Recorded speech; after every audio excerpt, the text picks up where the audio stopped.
श्री स्वामी समर्थ. स्वागत आहे तुमचं माझ्या YouTube चॅनलवरती. आजचा दिवस तुम्हाला खूप छान, सुखाचा, समाधानाचा जाऊ देत.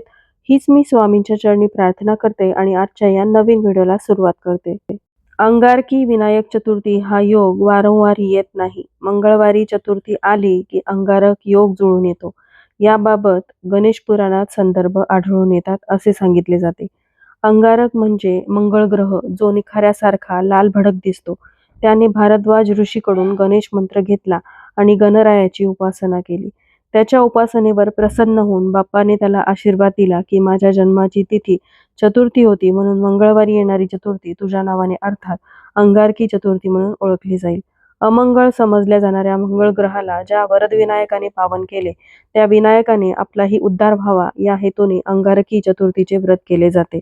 गणपती बाप्पा हे आबालवृद्धांचे आराध्य दैवत. प्रत्येक मराठी महिन्यातील दोन्ही चतुर्थीला गणपती पूजन, उपासना, नामस्मरण करण्याची प्राचीन परंपरा आहे. मराठी महिन्याच्या शुद्ध पक्षातील चतुर्थी विनायक चतुर्थी म्हणून ओळखली जाते, तर वद्य पक्षातील चतुर्थी ही संकष्टी चतुर्थी म्हणून ओळखली जाते. गणेश व्रतांमध्ये या दोन्ही चतुर्थींना गणपती पूजन करणे खूप शुभ फलदायी मानले गेले आहे. आणि यंदा 5 नोव्हेंबर 2024 वार मंगळवारी म्हणजेच उद्या अंगारक विनायक चतुर्थीचा योग जुळून आलेला आहे. या दिवशी गणपतींचे विशेष पूजन करावे असे सांगितले जाते. वर्षभरातील सर्व चतुर्थी व्रत केल्याचे पुण्य तुम्हाला मिळते. शिवाय मंगळ ग्रहाची आणि खुद्द गणरायाची आपल्यावरती कृपादृष्टी होते अशी भाविकांची श्रद्धा आहे.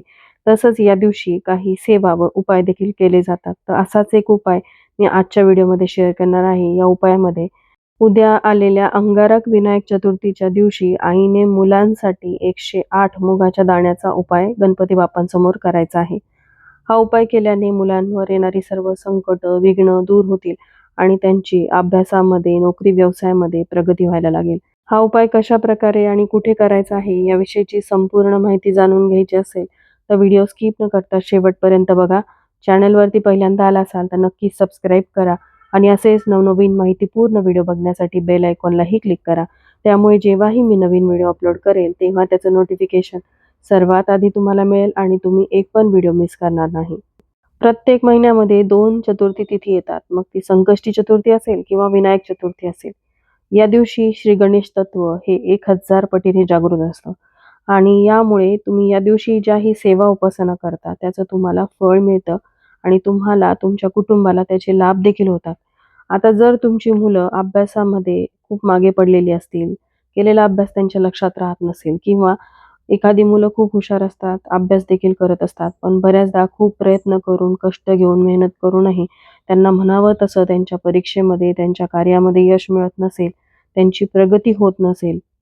मुलं मोठी असतील, नोकरी, व्यवसाय करणारी असतील, तर त्यांना त्यांच्या कार्यामध्ये यश मिळावं. त्याचबरोबर जर तुमच्या मुलांवरती वारंवार संकट, विघ्न येत असतील, ते सारखे आजारी राहत असतील, आजारी पडले की मग त्याचा परिणाम त्यांच्या आयुष्यावरती होतो, शाळेवरती होतो. त्यांचा अभ्यास कुठेतरी बुडायला लागतो आणि त्यांची प्रगती कुठेतरी थांबते. गणपती बाप्पा हे विद्येचे दैवत तर आहेतच, त्याचबरोबर ते विघ्नहर्ता देखील आहेत. त्यामुळे मुलांच्या ज्याही समस्या आहेत त्या दूर करण्यासाठी उद्या आलेल्या अंगारक विनायक चतुर्थीच्या दिवशी आईने मुलांसाठी हा उपाय आवर्जून करायचा आहे. मग आता तुमची 1 मुलं आहेत, 2 मुलं आहेत, तुमच्या मुली आहेत, प्रत्येकासाठी तुम्हाला हा उपाय करता येणार आहे. त्याचबरोबर जरी तुमची मुलं बाहेरगावी शिकायला असली, हॉस्टेलवर राहत असली, तरी देखील आईने घरी राहून हा उपाय केला तरीही चालेल. बघा, आईची काही अडचण असेल तर अशा वेळेस वडिलांनी हा उपाय करावा किंवा घरातील इतर सदस्य जसं की काकू, मावशी, आजी यापैकी कोणीही हा उपाय तुमच्या मुलांसाठी केला तरीही चालेल. पण जर तुमच्या घरामध्ये सुतक पडलेला असेल तर तुम्हाला हा उपाय उद्याच्या दिवशी करता येणार नाही. त्यासाठी तुम्हाला पुढच्या अंगारक योगाचीच वाट पाहावी लागेल. तर उद्या आलेल्या अंगारक विनायक चतुर्थीच्या दिवशी आईने पहाटे लवकर उठावं. उठल्यानंतर घराची स्वच्छता वगैरे करून अंघोळ वगैरे झाली की सगळ्यात आधी देवपूजा करावी. आपल्या प्रत्येकाच्या देवघरामध्ये श्री गणेशांची मूर्ती किंवा फोटो हा असतोच. फोटो असेल तर फोटोला स्वच्छ पुसून घ्यावं. मूर्ती असेल तर मूर्तीवरती उद्याच्या दिवशी अभिषेक करावा. हा अभिषेक करत असताना तुम्ही अथर्वशीर्षाचं पठण करू शकता. हे पठण करत असताना तुम्ही गळतीचा वापर करा किंवा पेला भरून पाणी घ्या आणि पळीने हा अभिषेक तुम्ही करू शकता. पाणी पिण्याचंच वापरा. हे तीर्थ आपल्याला मुलांना प्यायला द्यायचं आहे. अथर्वशीर्ष तुम्हाला पठण करणं शक्य नसेल तर ओम गणगणपते नमः या मंत्राचा 108 वेळा जप करत तुम्ही हा अभिषेक करू शकता. त्याचबरोबर उद्याच्या दिवशी तुम्हाला पाण्याने, पंचामृताने आणि परत पाण्याने असा अभिषेक देखील करायचा आहे. त्यानंतर गणेशांची मूर्ती स्वच्छ धुवून घ्यायची. आता तुमच्या घरामध्ये गणेशांचा फोटो आहे, तर फोटो समोर तुम्हाला हात जोडून अथर्वशीर्षाचं पठण करायचं आहे. त्यानंतर एक छोटासा चौरंग घ्यायचा, त्यावरती थोड्या अक्षता ठेवायच्या किंवा विड्याची जोड पानं असतील तर ती ठेवायची, त्यावरती अक्षता ठेवायच्या. त्यावरती गणेशांची मूर्ती स्थापित करायची. बाप्पांना उद्याच्या दिवशी गंध, थोडंसं ओलं कुंकू, अक्षदा अर्पण करायच्या. त्याचबरोबर लाल रंगाचं जास्वंदाचं फूल आणि 21 दुर्वांची जुडी आवर्जून अर्पण करावी. 21 दुर्वा नाही मिळाल्या तर किमान 5 दुर्वा तरी मनोभावे तुम्हाला उद्याच्या दिवशी अर्पण करायच्याच आहेत. बाप्पांच्या आवडीचा मोदक किंवा बुंदीच्या लाडूचा नैवेद्य तुम्हाला दाखवायचा आहे आणि त्यानंतर बाप्पांची आरती वगैरे झाल्यानंतर मग आपल्याला हा उपाय करायचा आहे. तर या उपायासाठी आपल्याला 108 मुगाचे दाणे घ्यायचे आहेत. तर मुगाची डाळ नाही तर अख्खे जे मूग असतात हिरवे, ते मूग आपल्याला घ्यायचे आहेत आणि जर तुमची 2 मुलं असतील तर 2 मुलांसाठी वेगवेगळे 108 मुगाचे दाणे तुम्हाला घ्यायचे आहेत. त्याचबरोबर तुम्हाला एक हिरव्या रंगाचं कापड घ्यायचं आहे. सांगितल्याप्रमाणे 2 मुलं असतील तर 2 मुलांसाठी 2 वेगवेगळे हिरव्या रंगाचे कापड घ्यायचे. हिरव्या रंगाचं कापड नसेल तर लाल रंगाचं घ्या. ज्यांच्याकडे आहे त्यांनी ब्लाउज पीस कट करून हे कापड घेतलं तरीही चालेल. तर जे 108 मुगाचे दाणे तुम्ही घेतलेले आहेत ते एका वाटीमध्ये घ्यायचे आणि एक मुगाचा दाणा तुम्हाला उजव्या हातामध्ये घ्यायचा आणि ओम गण गणपती नमः असं म्हणत तो दाणा जो आहे तो तुम्हाला त्या हिरव्या रंगाच्या कपड्यावरती ठेवायचा. आता तुमची 2 मुलं असतील तर 2 दाणे घ्यायचे. दोन्ही दाण्यांवरती ओम गण गणपती नमः असं 1 वेळा पठण करायचं आणि एक-एक दाणा वेगवेगळ्या कपड्यावरती तुम्हाला ठेवायचा आहे.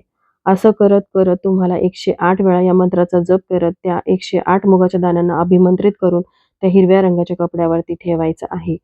आता सगळे दाणे ठेवून झाल्यानंतर मग या हिरव्या रंगाच्या कपड्याची गाठ बांधायची आणि याची एक तुम्हाला पोटली तयार करायची. तुमची 2 मुलं असतील तर 2 वेगवेगळ्या पोटल्या तयार करायच्या.